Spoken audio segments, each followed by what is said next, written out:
ومن يطع الله ورسوله فقد فاز فوزا عظيما بعد أعوذ بالله من الشيطان الرجيم لقد كان لكم في رسول الله أسوة حسنة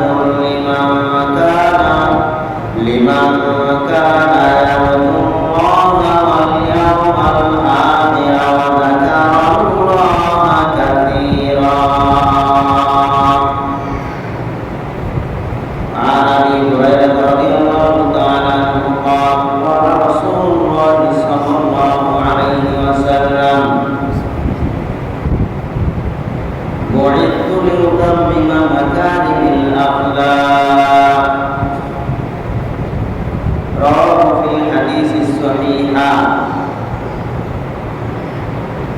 প্রশংসা আল্লাহ সুবহানাহু ওয়া তাআলার জন্য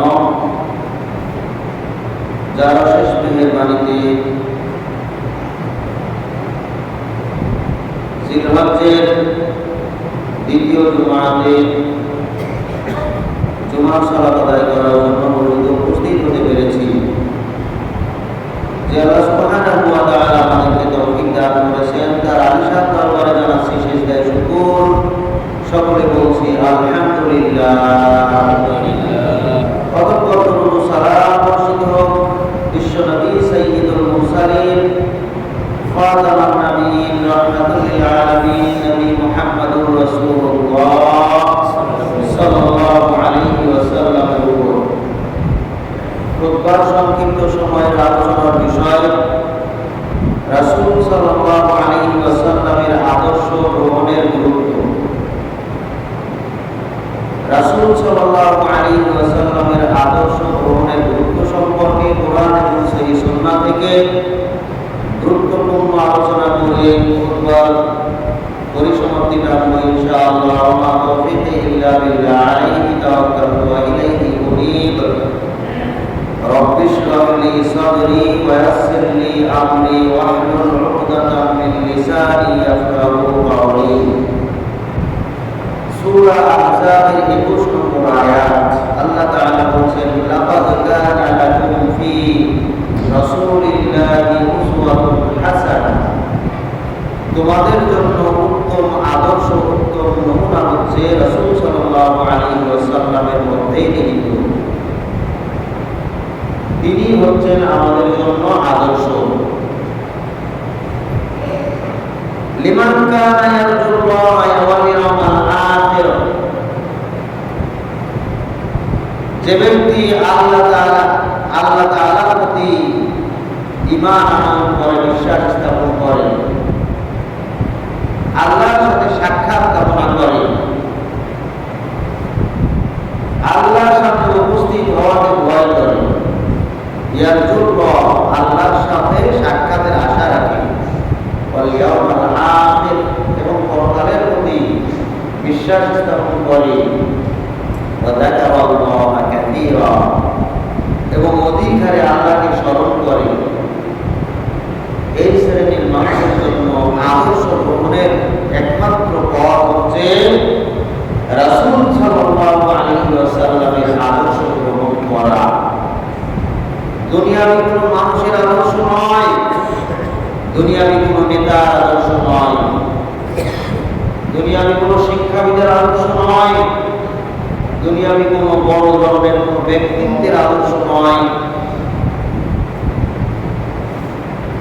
আমাদের গ্রহণীয় আদর্শ হচ্ছে রাসূলুল্লাহ সাল্লাল্লাহু আলাইহি ওয়াসাল্লাম। তিনি যা কিছু করেছেন, তিনি যা কিছু বলেছেন, তিনি যা কিছু সম্মতি দিয়ে গেছেন, তার জীবদ্দশায় যা কিছু ঘটেছে তিনি সেটাকে মেনে নিয়েছেন। এই সব কিছুই হচ্ছে তার আদর্শ। অতএব আমাদের জন্য গ্রহণীয় আদর্শ হচ্ছেন তিনি হচ্ছেন সবচেয়ে বড় ইমাম। দুনিয়াতেও যেমন সবচেয়ে বড় ব্যক্তি, পরকালেও সবচেয়ে কর্তৃত্ব তিনি লাভ করবেন। সুবহান। তার চরিত্র নিখুঁত। তিনি ছিলেন এই বিশ্বের ভিতরে সবচেয়ে আদর্শবান ব্যক্তি। এই পৃথিবীতে যে যে কাজে যে যে পেশায় নিয়োজিত তাকেই ফলো করতে বলা হয়েছে, তাকেই ফলো করতে হবে রাসূল সাল্লাল্লাহু আলাইহি ওয়াসাল্লামের আদর্শ। কেউ যদি একজন আদর্শ মানুষ হতে চায় তাহলে তাকে রাসূল সাল্লাল্লাহু আলাইহি ওয়াসাল্লামের আদর্শ গ্রহণ করতে হবে। কেউ যদি আদর্শ চাকরিজীবী হতে চায়, কেউ যদি আদর্শ ব্যবসায়ী হতে চায়, কেউ যদি আদর্শ নেতা হতে চায়, কেউ যদি আদর্শ রাষ্ট্রপতি হতে চায়, কেউ যদি আদর্শ বিচারপতি হতে চায়, কেউ যদি আদর্শ স্বামী হতে চায়, এক কথায় সর্বক্ষেত্রে আদর্শ গ্রহণ করতে হবে রাসূল সাল্লাল্লাহু আলাইহি ওয়াসাল্লামের আদর্শ। তাহলে সে যে যে সেক্টরে আছে সেই সেক্টরে সে সর্বোত্তম হিসাবে নিজেকে গড়ে তুলতে পারবে। সুবহান। কারণ রাসূলুল্লাহ সাল্লাল্লাহু আলাইহি ওয়াসাল্লামের আদর্শ চরিত্র হচ্ছে এই পৃথিবীর ভিতরে সবচেয়ে উত্তম এবং অনেক অনেক উপরে। আল্লাহ তাআলা বলেন সূরা কালামের 4 নম্বর আয়াত, ওয়া ইন্নাকা লাআলা খুলুকিন আযীম। নিশ্চয়ই তিনি হচ্ছেন মহান চরিত্রের অধিকারী। সুবহান। মহান চরিত্রের অধিকারী, সবচেয়ে উন্নত চরিত্রের অধিকারী তিনি। মহান শব্দটি আল্লাহ তাআলা সব জায়গায় ব্যবহার করেননি। আল্লাহ তাআলা নিজের ক্ষেত্রে আযীম ব্যবহার করেছেন, সবচেয়ে মহান। কোরআনুল কারীমের ক্ষেত্রে আযীম ব্যবহার করেছেন, সবচেয়ে মহান কিতাব। আবার রাসূলের চরিত্রের উপরে তিনি আযীম ব্যবহার করেছেন, সবচেয়ে উন্নত মহান চরিত্রের অধিকারী হচ্ছেন তিনি। সুবহান। আয়েশা রাদিয়াল্লাহু তাআলা আনহাকে জিজ্ঞেস করা হলো তার আদর্শ সম্পর্কে। আয়েশা রাদিয়াল্লাহু তাআলা আনহা বলেন, তুমি কি কোরআন পড়োনি? জেনে রেখো, কানা খুলুকুল কোরআন। কোরআনটাই হচ্ছে তার আদর্শ। সুবহান। কোরআনের ভিতরে যা কিছু রয়েছে, যত নির্দেশনা রয়েছে, সকল নির্দেশনা মানার ক্ষেত্রে তাকে এক চুল পরিমাণও কমতি দেখা যায়নি। কোরআনের ভিতরে যা কিছু নিষেধ করা হয়েছে, এই নিষেধ থেকে বিরত থাকার ক্ষেত্রে এক চুল পরিমাণ তিনি ত্রুটি করেননি। এই কোরআনের আলোকে পুরা চরিত্র গঠন করেছেন তিনি। অতএব কানা খুলুকুল কোরআন, তার চরিত্র ছিল পুরা কোরআন। সুবহান। وعن ابي هريره رضي الله تعالى عنه قال قال رسول الله صلى الله عليه وسلم, আবু হুরায়রা রাদিয়াল্লাহু তাআলা আনহু বলেন, রাসূলুল্লাহ সাল্লাল্লাহু আলাইহি ওয়াসাল্লাম বলেছেন, বুইসতু লিউতাম্মিমা মাকারিমিল আখলাক, আমি এই পৃথিবীতে প্রেরিত হয়েছি সর্বোচ্চ সর্বোত্তম চরিত্র গঠন করার জন্য, চরিত্রকে পূর্ণতা দেওয়ার জন্য। এই পৃথিবীতে চরিত্র গঠনের ক্ষেত্রে আমার মধ্যে যেন সর্বোত্তমটা আমি প্রতিষ্ঠা করতে পারি, এজন্যই আমি দুনিয়াতে এসেছি। সুবহান। সর্বোত্তম চরিত্র গঠন করার জন্য, চরিত্রকে পূর্ণতা দান করার জন্য তিনি এই পৃথিবীতে এসেছেন। আল্লাহ তাআলা তাকে এই পৃথিবীতে প্রেরণ করেছেন, কারণ তিনি হচ্ছেন সারা বিশ্বের মানুষের আদর্শ। তাকে দেখে এই আদর্শ গ্রহণ করতে হবে। এজন্য তার মাধ্যমে মানুষ দলে দলে ইসলামের পথে এসেছে। তিনি মানুষের সাথে সুন্দর আচরণ করতেন, নম্র ব্যবহার করতেন, মানুষকে কখনো দোষারোপ করতেন না, মানুষকে কখনো মিথ্যা প্রতিপন্ন করতেন না, তার মুখ দিয়ে কখনো মিথ্যা কথা বের হয়নি, গীবত বের হয়নি, কোনো কারো কষ্টকর কোনো কথা তার মুখ থেকে কখনো বের হয়নি, তিনি কখনো প্রতিশোধ গ্রহণ করেননি। তবে নিজের জন্য কোনো কিছুই তিনি মানুষের কাছ থেকে করেননি, প্রতিশোধ গ্রহণ করেননি, নিজের জন্য কিছুই করেননি, বরং যা কিছু করেছেন সব কিছু দিনের জন্য, আল্লাহর জন্য, আল্লাহর দ্বীনকে প্রতিষ্ঠা করার জন্য। মানুষের বিরুদ্ধে প্রতিরোধ করে তুলেছেন, প্রতিশোধ গ্রহণ করেছেন, মানুষের উপরে রাগ করেছেন, মানুষের উপরে কঠোর হয়েছেন, কর্কশ হয়েছেন, যা কিছু হয়েছেন নিজের জন্য নয়, শুধুমাত্র দ্বীনের জন্য, ইসলামের জন্য, আল্লাহর জন্য, আল্লাহর সন্তুষ্টির জন্য। সুবহানাল্লাহ। মানুষের প্রতি অত্যন্ত সুন্দর ব্যবহার করেছেন। আল্লাহ তাআলা বলেছেন, ফাবিমা রাহমাতিল্লাহি লিনতা লাহুম, অতঃপর আপনি ছিলেন অত্যন্ত নম্র স্বভাবের, নরম মেজাজের মানুষ, খুব ভদ্র স্বভাবের মানুষ।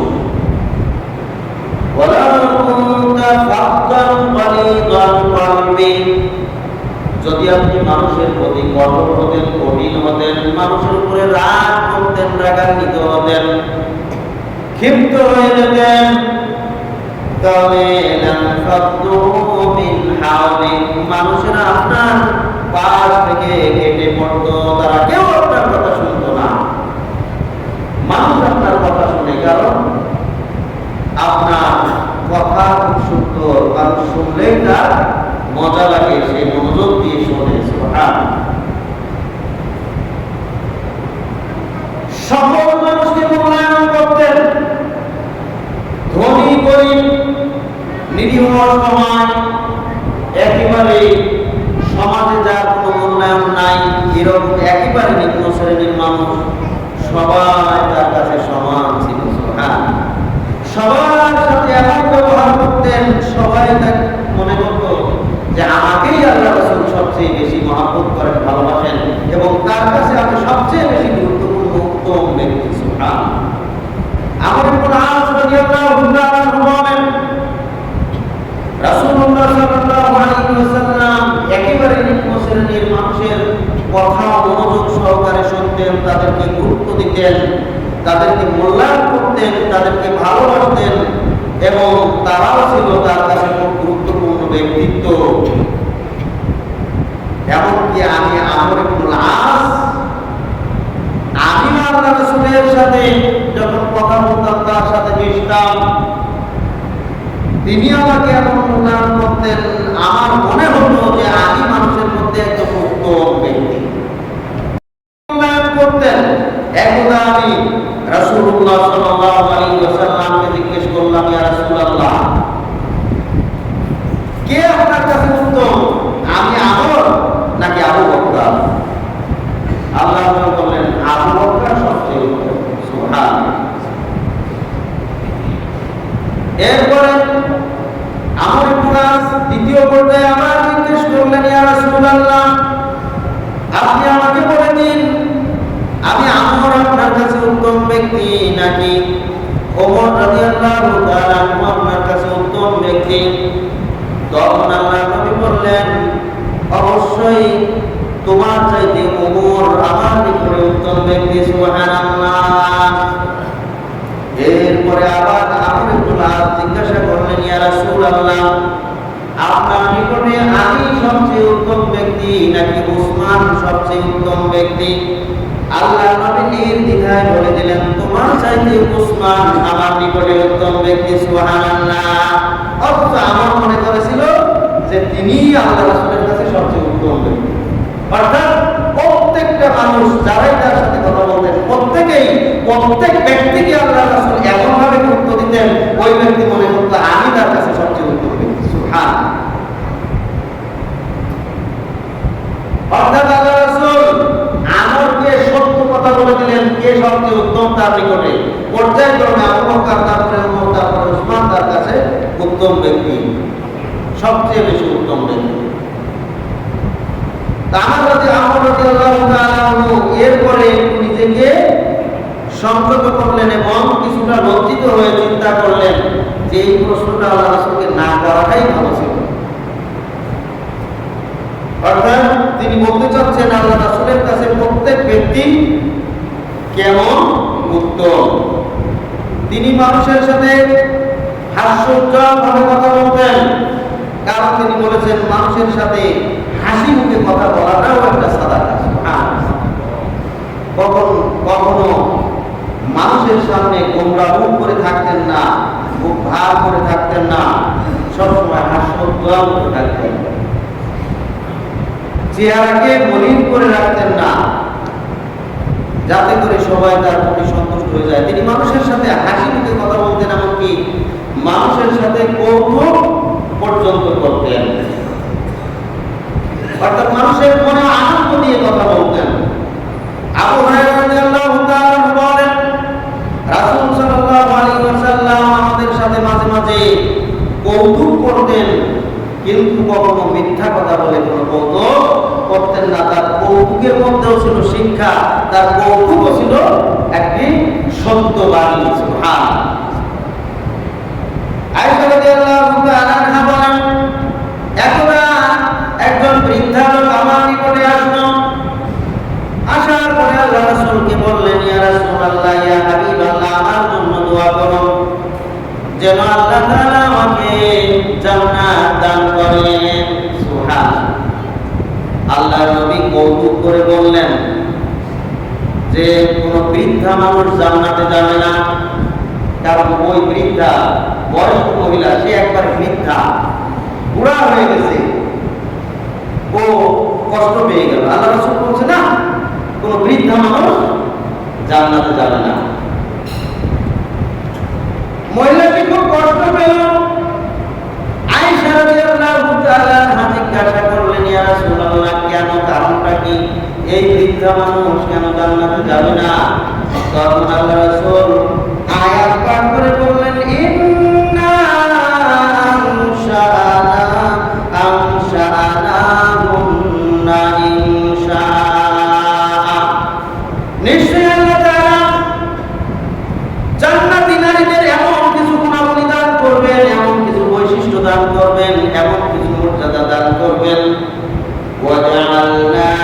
ওয়াজআলনাহুন্না আবকারা। সেখানে কোনো নারী বৃদ্ধ হবে না, কোনো নারী বৃদ্ধ বয়সে যাবে না, প্রত্যেক নারীকেই যৌবন দান করা হবে। সুবহানাল্লাহ। প্রত্যেক নারী হবে সমবয়সী, একই বয়সী, প্রত্যেক নারী হবে যুবতী, প্রত্যেক নারী হবে পুরুষের জন্য অত্যন্ত আকর্ষণীয়, উরবান আতরাবা। প্রত্যেকেই সমবয়সী এবং আকর্ষণীয় হবে, পুরুষের কাছে আকর্ষণীয়। সুবহানাল্লাহ। কোন নারীর মধ্যে বয়সের ভাঁজ পড়বে না। সুবহানাল্লাহ। অর্থাৎ তুমি জান্নাতে যাবে, তবে এইরকম বৃদ্ধাবস্থায় না, আল্লাহ তাআলা তোমাকে যৌবন দান করবে। সুবহানাল্লাহ। আনাস রাদিয়াল্লাহু তাআলা বলেন, একদা রাসূল সাল্লাল্লাহু আলাইহি ওয়াসাল্লাম আমার ছোট ভাইয়ের পাশ দিয়ে যাচ্ছিলেন। ছোট ভাইকে কৌতুক করে বললেন, ইয়া আবুল উমাইর, মা ফাআলাল মুগাইর। হে আবু উমাইর, তোমার মুগাইরের কি হলো? তার মানে ওই ছোট বাচ্চা, আনাসের ভাই, ছোট ভাই, সে ছোট বাচ্চা বালক, সে একটা পাখি পালত। এই পাখির নাম ছিল মুগাইর। এই পাখিটা হঠাৎ করে মারা গেছে। মারা যাওয়ার পরে তার মনটা খারাপ, কিন্তু আল্লাহ রাসূলের এই কথাটা শুনে সে কিছুটা আনন্দিত হলো যে আমি একটা পাখি পালতাম, সেটার খবর আল্লাহ রাসূল রাখে এবং সেটা সম্পর্কে জিজ্ঞাসা করলো, পাখিটার খবর কি? সুবহানাল্লাহ। আল্লাহ রাসূল একজন এত মহান ব্যক্তি, অথচ আমি ছোট্ট বাচ্চা, আমি কি করি তার খবর রাখে। সুবহানাল্লাহ। এবং এটাকেও এত মূল্যায়ন করেন, এটাও একটা কৌতুক করে যে বললেন, এটা তার মনের কষ্ট দূর হয়ে গেল। সুবহানাল্লাহ। অর্থাৎ মানুষের সবসময় আনন্দ দিতেন, দুঃখ কষ্ট দিতেন না। তিনি মুখ দিয়ে যা বলতেন সবই সত্য কথা বলতেন। আল্লাহ তাআলা বলছেন, ওয়া মা ইয়ানতিকু আনিল হাওয়া ইন হুয়া ইল্লা ওয়াহয়ুন ইউহা।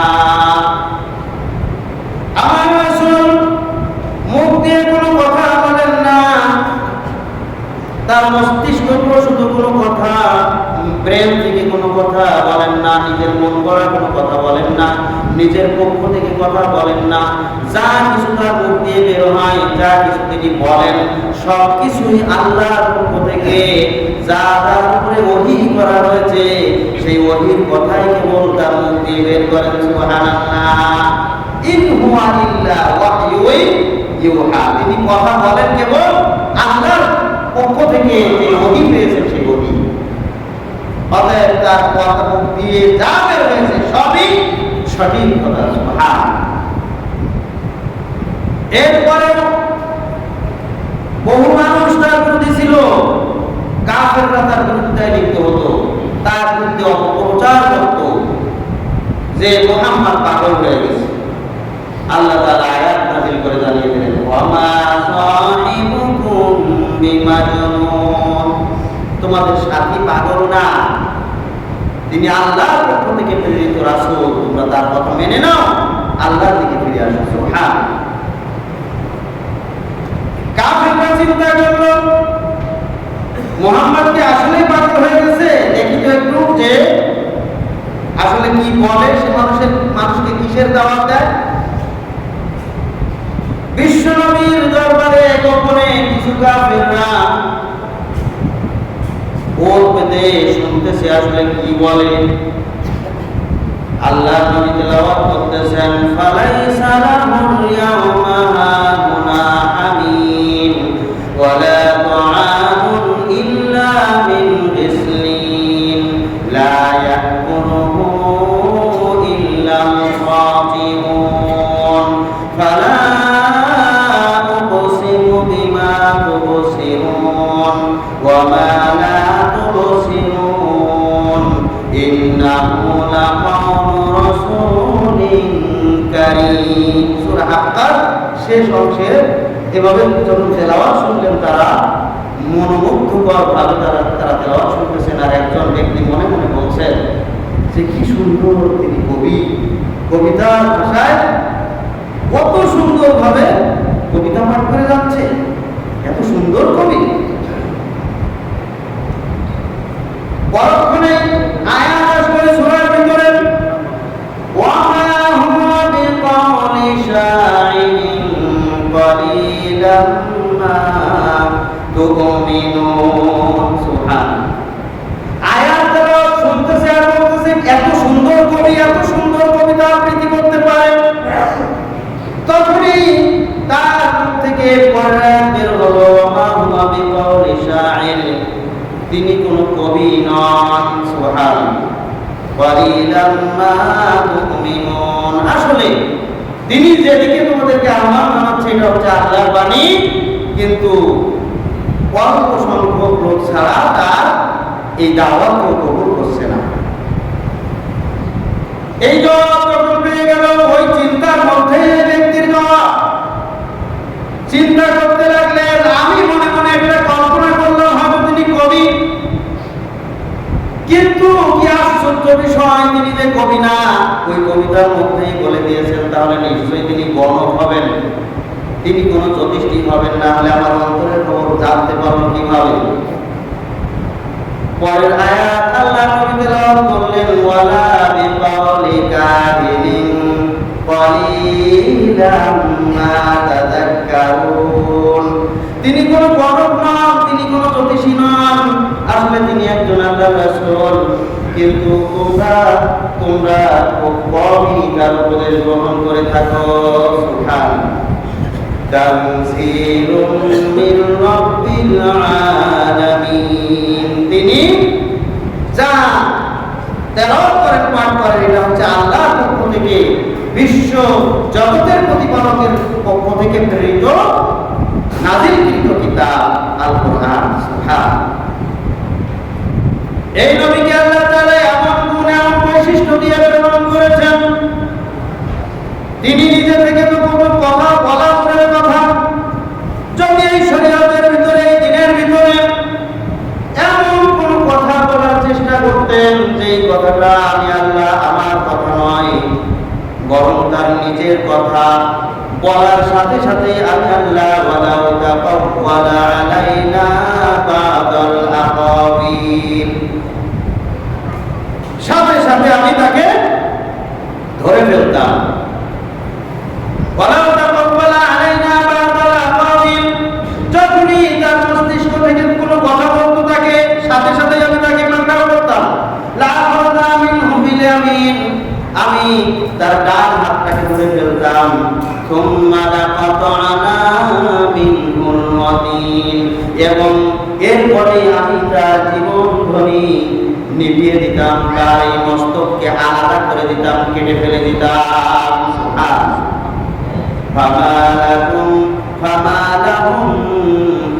এরপরে বলছেন যে দুনিয়াতে এমন কোন ব্যক্তি নাই, এমন কোন শক্তি নাই যে তাকে রক্ষা করতে পারে। সুবহানাল্লাহ। এত একজন মহান ব্যক্তি সম্পর্কে আল্লাহ তাআলা এমন কঠিন বাণী তিনি জানিয়ে দিলেন মানুষকে, এরপরেও কিছু লোক তার বিরোধিতা করেই গেল। নাউযুবিল্লাহ। সম্মানিত উপস্থিতি, এই নবী সবসময় উম্মতের কথা ভেবেছেন, উম্মতের উপকারের কথা ভেবেছেন, দুনিয়াতে কিভাবে তাদেরকে উপকার করা যায়, পরকালে তাদেরকে কিভাবে বাঁচানো যায়, তিনি সবসময় এই চিন্তা নিয়েই বেশি সময় অতিবাহিত করেছেন, কিভাবে মানুষদেরকে জাহান্নাম থেকে বাঁচানো যায়। তার আত্মীয় স্বজনদেরকে দাওয়াত দিয়েছেন, পাড়া প্রতিবেশীদেরকে দাওয়াত দিয়েছেন, এলাকাবাসীদেরকে দাওয়াত দিয়েছেন, দেশবাসীদেরকে দাওয়াত দিয়েছেন, কিন্তু অধিকাংশ মানুষ তার দাওয়াত গ্রহণ করেনি। এমনকি তার নিজের আত্মীয় স্বজনদের মধ্যে অনেকেই তার দাওয়াত গ্রহণ করেনি। এরকম একজন ব্যক্তি ছিলেন, তার সবচেয়ে কাছের মানুষ আবু তালেব, তার চাচা। তিনি যখন মুমূর্ষ মৃত্যু শয্যায় শায়িত, তাকে বারবার চেষ্টা করতেছেন যে হে আমার চাচা, আপনি একবার বলেন লা ইলাহা ইল্লাল্লাহ, আমি আপনাকে পরকালে আপনার জন্য সুপারিশ করে জাহান্নাম থেকে বাঁচাবো ইনশাআল্লাহ। আপনি একবার বলেন লা ইলাহা ইল্লাল্লাহ, আমি আপনার জন্য সুপারিশ করব। কিন্তু আবু তালেব সেটা বলল না। আল্লাহ তাআলা বলেন, হে নবী, ইন্নাকা লা তাহদি মান আহবাবতা ওয়ালাকিন্নাল্লাহা ইয়াহদি মান ইয়াশা। তুমি কাউকে ইচ্ছা করলে তাকে হেদায়েত দান করতে পারবে না, হেদায়েত দিতে পারবে না। যত চেষ্টা করো না কেন, হেদায়েত তোমার মাধ্যমে হবে না। ওয়ালাকিন্নাল্লাহা ইয়াহদি মান ইয়াশা, আল্লাহ তাআলা যাকে চাবেন সেই হিদায়াত প্রাপ্ত হবে। আল্লাহ তাআলা যাকে হিদায়াত দান করবেন সেই হিদায়াত পেয়ে যাবে। হে নবী, তুমি যত চেষ্টা করো না কেন, তোমার চাচা নিজে হিদায়াতের জন্য চেষ্টা করে না, অতএব আল্লাহ তাআলা এই ধরনের ব্যক্তিকে হিদায়াত দান করবেন না। নাউযুবিল্লাহ। আল্লাহ তাআলা তাকে হিদায়াত দিবেন যে হিদায়াত কামনা করে, যে হিদায়াতের পথে চলতে চায়, হিদায়াতের জন্য চেষ্টা করে।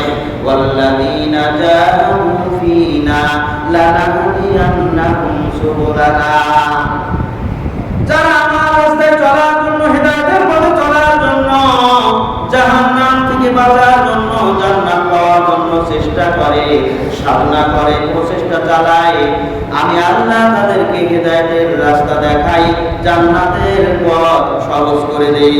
সুবহানাল্লাহ। কিন্তু যারা চায় না, তাদের পক্ষে সম্ভব না। আপনি চাইলে কি হবে, আপনার চাচাও চায় না। আল্লাহ নবী অত্যন্ত ব্যাকুল থাকতেন এই সমস্ত আত্মীয় স্বজনের জন্য, পাড়া প্রতিবেশীর জন্য, গ্রামবাসীর জন্য, এলাকাবাসীর জন্য, মদিনাবাসীর জন্য, সারা বিশ্বের মানুষের জন্য, কিভাবে তাদেরকে বাঁচানো যায়। সুবহানাল্লাহ। বিশ্বনবীর একজন ইহুদি বালক চাকর ছিল। একদিন তিনি শুনলেন তার চাকরটা অসুস্থ। এই অসুস্থ চাকরকে দেখার জন্য তার বাড়িতে গেলেন। বাড়িতে যেয়ে দেখলেন এই বালকটা খুবই মূর্ছ অবস্থায়। ওই বালককে বললেন, তুমি হে বালক, তুমি বলো লা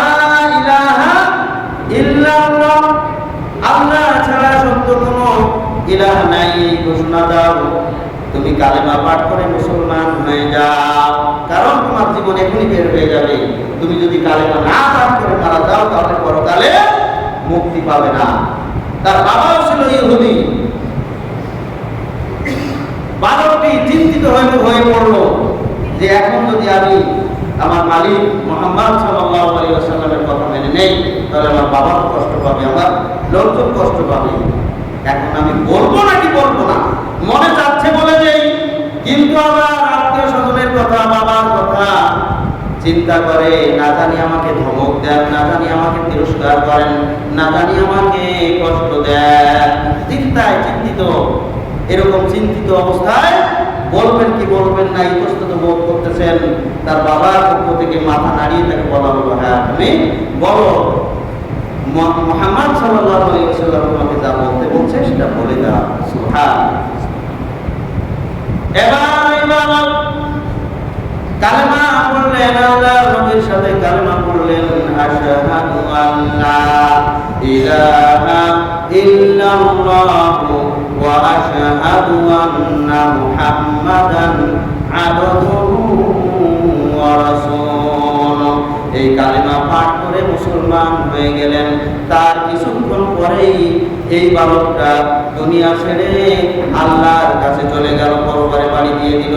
ইন্না লিল্লাহি ওয়া ইন্না ইলাইহি রাজিউন। এবার আল্লাহর নবী সেখান থেকে বের হলেন।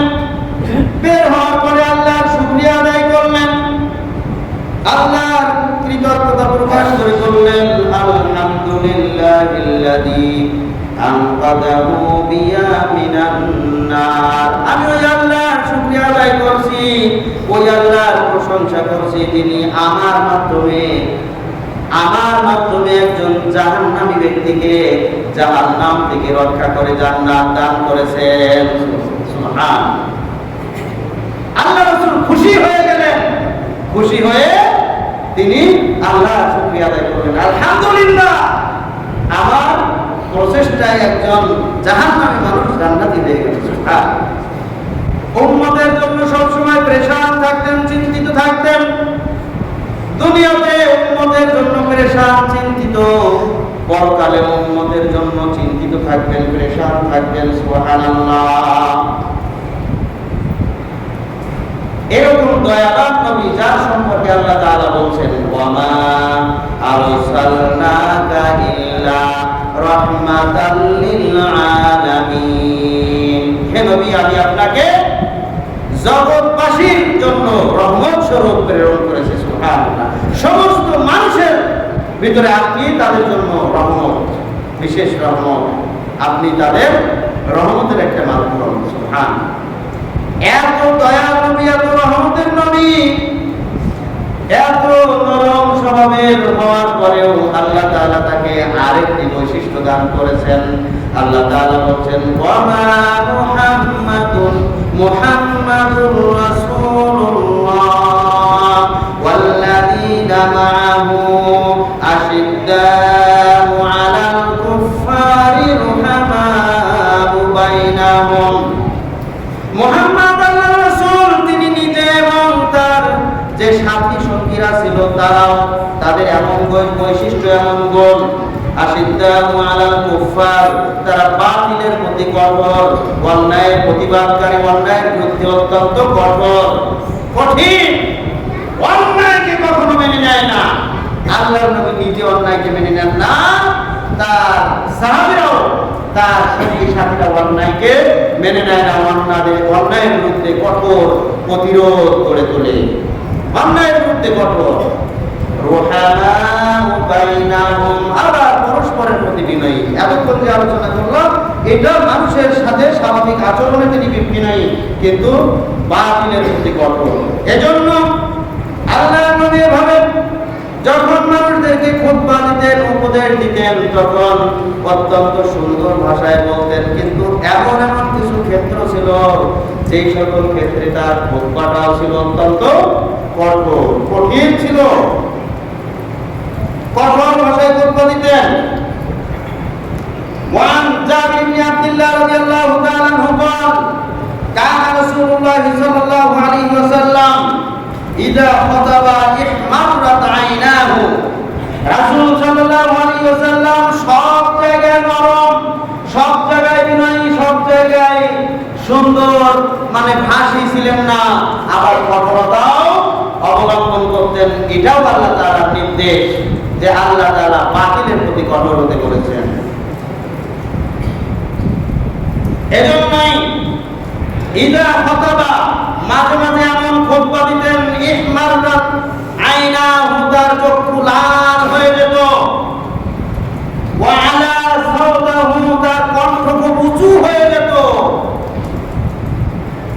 ওয়াস্তাদা গাদাবাহু, তার রাগ খুব বেড়ে যেত, খুব রাগান্বিত হতেন। ওয়া ইয়াকুল সাব্বাহাকুম মাসাকুম, এবং তিনি বলতেন সকালবেলা তোমাদের উপরে আক্রমণ হতে পারে, সন্ধ্যাবেলা তোমাদের উপরে আক্রমণ হতে পারে, সুতরাং তোমরা আক্রমণ মোকাবেলা করার জন্য প্রস্তুত হয়ে যাও। এমন ভাবে কথা বলতেন যেন মনে হতো তিনি সেনাপ্রধান সেনাবাহিনীকে কঠোরভাবে নির্দেশনা প্রদান করতেছেন যে তোমরা প্রস্তুত হয়ে যাও, যে কোনো সময় তোমাদের উপরে আক্রমণ আসতে পারে। এভাবে কথা বলতেন। ইহমারাত আইনাহু, তার চক্ষু লাল হয়ে যেত, ওয়া আলা সাওতাহু, তার কণ্ঠ উঁচু হয়ে যেত, ওয়াস্তাদা গাদাবাহু, তার রাগ বেড়ে যেত। তাহলে সব সময় নরম কথা বলতেন না, গরম কথাও বলতেন। সব কথা নরম দিয়ে কাজ হবে না, গরমেরও প্রয়োজন আছে। একটু মাঝে মাঝে একটু গরম কথা বললে কত ধরনের সমস্যা না, কিন্তু এটাও সুন্নাত। প্রয়োজনীয় এমন কিছু কথা আছে যেগুলো নরম দিয়ে হবে না, ওরা গরম করে বলতে হবে। সুদের বিরুদ্ধে কথা বললে, নরম করে কথা বললে সুদের বিরুদ্ধে কথা মানুষের অন্তরে ঢুকবে না, ওটা গরম করেই বলতে হবে। সালাতের বিরুদ্ধে কথা বললে, নরম করে কথা বললে মানুষের ভিতরে ঢুকবে না, ওটা গরম করেই বলতে হবে। নেশাদার দ্রব্য পানের বিরুদ্ধে কথা বললে গরম করে কথা বলতে হবে, ওটা নরম করে বললে কাজ হবে না। এত গরম করে বলা হয়, এত ব্যাপকভাবে আলোচনা করা হয়, তারপরেও এই নেশাখোররা তাদের নেশা থেকে দূরে থাকতে পারলো না। নাউযুবিল্লাহ। এই সুদখোরেরা তাদের সুদ থেকে বিরত থাকতে পারলো না, এই বেনামাজিরা নামাজি হতে পারলো না। নাউযুবিল্লাহ। আল্লাহ তাআলা আমাদেরকে হেদায়েত দান করুন। বলছিলাম রাসূল সাল্লাল্লাহু আলাইহি ওয়াসাল্লাম গরম কথাও বলতেন, শুধু নরম বলতেন না। সম্মানিত উপস্থিতি, বিনয়ী নম্র ভদ্র ছিলেন সেই রাসূল। মক্কা বিজয়ের সময় মক্কা বিজয় করলেন ৮ম হিজরির ২০ রমজান। তার মাথায় ছিল লোহার টুপি। তিনি মক্কাতে প্রবেশ করলেন ১০,০০০ সৈন্যবাহিনী নিয়ে। মক্কাবাসীরা সবাই ভীত সন্ত্রস্ত। তিনি মক্কায় প্রবেশ করে সেখানে উপস্থিত তার আত্মীয় স্বজন কুরাইশ বংশের লোকদেরকে ডাক দিলেন এবং উপস্থিত জনমণ্ডলী, জনশ্রোতা মণ্ডলী যারা উপস্থিত ছিল তাদেরকে ঘোষণা করে দিলেন যে আজ যে কাবা ঘরে আশ্রয় নিয়েছে তাকে মাফ করে দেওয়া হলো। সুবহানাল্লাহ। যে আবু সুফিয়ানের বাড়িতে অবস্থান করেছে তাকেও মাফ করে দেওয়া হলো। যে নিজের বাসায় ভয়ে লুকিয়েছে তাকে মাফ করে দেওয়া হলো। সুবহানাল্লাহ। এভাবে নির্দ্বিধায় ঘোষণা করলেন। কুরাইশ বংশের লোকদেরকে ডাক দিলেন, ডাক দিয়ে বললেন যে আমি মুহাম্মদ সাল্লাল্লাহু আলাইহি ওয়াসাল্লাম, যেই মুহাম্মদকে এই মক্কা থেকে বিতাড়িত করেছিলে, আজকের বিজয় বেশে তোমাদের এই মক্কাতে প্রবেশ করেছি। আমার সৈন্য সামন্ত তোমরা দেখতেছো, আমার ক্ষমতা দেখতেছো। সবাই ভীত সন্ত্রস্ত। আল্লাহর নবী তাদেরকে বললেন, বলো তো তোমরা আমার পক্ষ থেকে কি আশা করতে পারো? তখন তারা আল্লাহ রাসূলকে খুব প্রশংসা করে বললেন, আপনি খুব ভদ্র মানুষ, নম্র মানুষ, বিনয়ী মানুষ, আমরা আপনার কাছ থেকে ভালো কিছু আশা করি। আল্লাহর নবী তার বংশের লোকদেরকে জানিয়ে দিলেন, তোমরা শুনে রাখো, আমার ভাই ইউসুফ আলাইহিস সালাম তার ভাইদেরকে যেই কথাটা বলে তাদেরকে মাফ করে দিয়েছিল, আমিও আজকে সেই কথাই বলে দিলাম। লা তাকরিবা আলাইকুমুল ইয়াওম, আজকে তোমাদের বিরুদ্ধে আমার কোনো অভিযোগ নেই, আমি সব কিছু মাফ করে দিলাম। আনাস রাদিয়াল্লাহু তাআলা বলেন, এই সময়ে তার কাছে খবর এলো আল্লাহর নবী মক্কায় ঢুকেছেন। আনাস রাদিয়াল্লাহু তাআলা আনহু বলছেন আল্লাহর নবীর কাছে খবর এলো ইবনে খাতাল কাবার গিলাফ ধরে কান্নাকাটি করছে বাঁচার জন্য। কি করব? কাবার গিলাফ ধরে কান্নাকাটি করছে, কারণ সে ইতিপূর্বে আপনার বিরুদ্ধে যে কঠিন চক্রান্ত ষড়যন্ত্র করেছে তার থেকে আজকে মুক্তি চাচ্ছে, সে বাঁচতে চাচ্ছে, এই জন্য কাবার গিলাফ ধরে কান্নাকাটি করছে। কি করতে পারি তাকে? আল্লাহর নবী বললেন তাকে হত্যা করে দাও। যেই নবী সবাইকে মাফ করে দিলেন ওই মুহূর্তে ঘোষণা দিলেন অমুককে হত্যা করে দাও, তুমি খাতালকে হত্যা করে দাও, কারণ তাকে বাঁচার অধিকার এই পৃথিবীতে নাই। সুবহানাল্লাহ। তাহলে বোঝা যাচ্ছে সবাইকে আল্লাহর নবী ক্ষমা করেননি, শাস্তিও দিয়েছেন, মৃত্যুদণ্ড দিয়েছেন। তাহলে বাতিলের প্রতি কঠোর, কারণ ইবনে খাতাল এমন অপরাধ করেছে যেই অপরাধের কারণে সে পৃথিবীতে বাঁচার অধিকার হারিয়েছে, তার মৃত্যুদণ্ডই দিতে হবে। তাকে যদি মৃত্যুদণ্ড না দেওয়া হয় তাহলে আল্লাহর পক্ষ থেকে যে বিধান সেটা পালন করা হবে না। সুবহানাল্লাহ। কারণ আল্লাহ তাআলা একদিকে নম্র ভদ্র হতে বলেছেন আর একদিকে কঠিন হতেও নির্দেশ করেছেন, হদ জারি করেছেন, শাস্তি জারি করেছেন। চোর চুরি করলে তাকে হাত কাটতে হবে, ডাকাত ডাকাতি করলে বিপরীতমুখী হাত পা কর্তন করতে হবে, কেউ কাউকে হত্যা করলে তাকে হত্যা করতে হবে, কেউ ব্যভিচারে বিবাহিত ব্যভিচারে লিপ্ত হলে তাকেও হত্যা করতে হবে। এগুলি হচ্ছে আল্লাহ প্রদত্ত শাস্তির বিধান।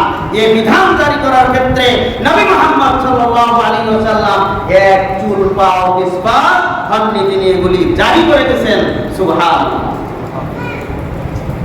সম্মানিত উপস্থিতি, আজকের যারা নেতৃত্বে আছেন, যারা যে পদে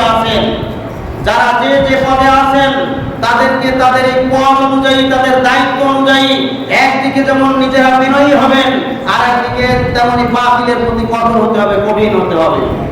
শুধু স্রোতে গা ভাসিয়ে দেওয়ার মতো নিজের দায়িত্বে থেকে কিছু করবেন না, আল্লাহর কাছে জবাবদিহি করা যাবে না। কুল্লুকুম রাইন ওয়া কুল্লুকুম মাসউলুন আন রাইয়াতিহি।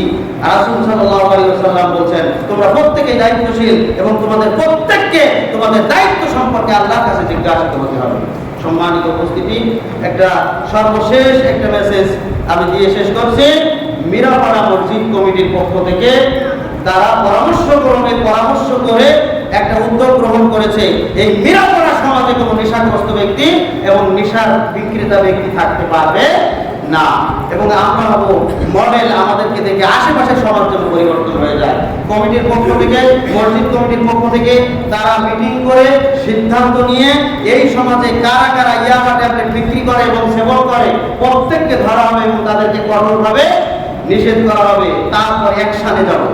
এই সিদ্ধান্ত গ্রহণ করার পরে এবার কমিটির লোক মিলে যে ইয়াবা ব্যবসা করে এরকম 4 জন ব্যক্তিকে চিহ্নিত করলো। চিহ্নিত করার পরে প্রত্যেকের বাড়িতে গিয়ে বলছে ইয়াবা খাওয়া ছেড়ে দাও, ইয়াবা বিক্রি ছেড়ে দাও, আর না হলে এই সমাজ ছেড়ে দাও, এই সমাজে থাকতে পারবে না। শুধু এই সমাজ নাই, তোমাদের বিরুদ্ধে এমন কঠিন প্রতিরোধ করে তুলবো আশেপাশের কোন সমাজবাসী তোমাদের গ্রহণ করবে না। শুধু তাই নয়, তোমাদের বিরুদ্ধে এমন অ্যাকশনে আমরা যাব, আমরা নিজ হাতে পুলিশের হাতে তোমাদেরকে তুলে দিতে বাধ্য হব। তোমরা নেশা ছেড়ে দাও। এই 4 জন ব্যক্তি ইয়াবা ব্যবসা ছেড়ে দিয়েছে। এইটা মসজিদ কমিটির একক সিদ্ধান্তের কারণে তারা এটা দমন করতে সক্ষম হয়েছে। আপনিও পারবেন, আপনার এই মসজিদের কমিটি যারা আছে তারা পারবেন এই সমাজ থেকে ইয়াবা বিক্রি বন্ধ করতে। তারা পারলে আপনি কেন পারবেন না? এটা একটা মাত্র দেখালাম। প্রত্যেকটা অন্যায়ের বিরুদ্ধে আপনারা সোচ্চার যদি হন, একতাবদ্ধ যদি হন, চেষ্টা যদি চালান, ইনশাআল্লাহ এই সমস্ত অন্যায়ের বিরুদ্ধে প্রতিরোধ করা সম্ভব ইনশাআল্লাহ। আল্লাহ সুবহানাহু ওয়া তাআলা আমাদেরকে তৌফিক দান করুন। সত্যিকার